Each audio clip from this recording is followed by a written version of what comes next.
Good morning. Dito pa tayo ngayon sa aking garden. Papakita ko lang yung aking east-west seeds na pabito pechay. Ayan na siya ngayon. Ang ganda na. Bali 25 days na siya. May alugbati din sa lumabas sa pader.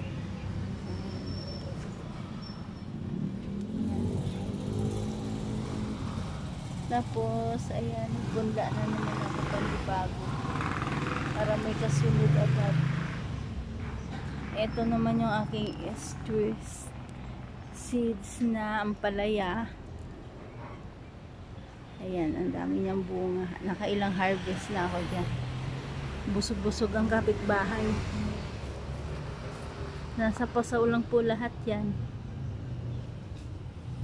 Ayan. Hindi ko lang talaga mapatubo yung pakwan. Binalot ko po kasi naunahan ako ng hayop. Pagka natusok na nila, wala na. Ang dami ko nang hindi naman ako pwedeng mag-spray ng insecticide at may mga rescue dogs ako. Hindi pwede. Ayan, estrus din po lahat ng seeds na gamit ko. Doon pa sa kabilang side. Ito po yung aking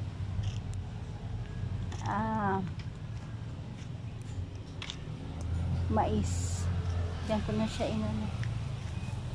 ilalapat ko pa rin po siya sa lupa para kahit humaba yung kanyang mga ugat, pa rin siya sa lupa. Sitaw, inano ko na kasi madaming hayop. May uod-uod.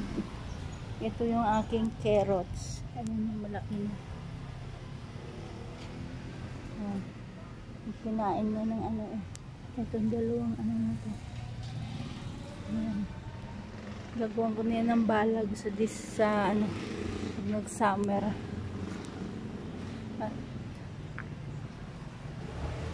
Paya. Nagtitinola, may pupunan. Hindi na kailangan bumili. Gisa-gisa. Ang palaya, itlog lang katapat niyan.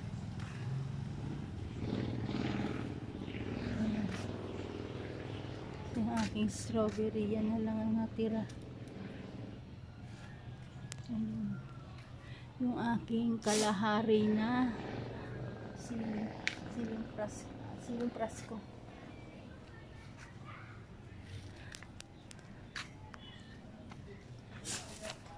Ang aking dragon fruit na unti-unti na ring lumalaki. That's all for today, guys. Paki-like naman and share. And subscribe na rin po. Para updated din kayo sa aking mga videos na i-upload. Thank you.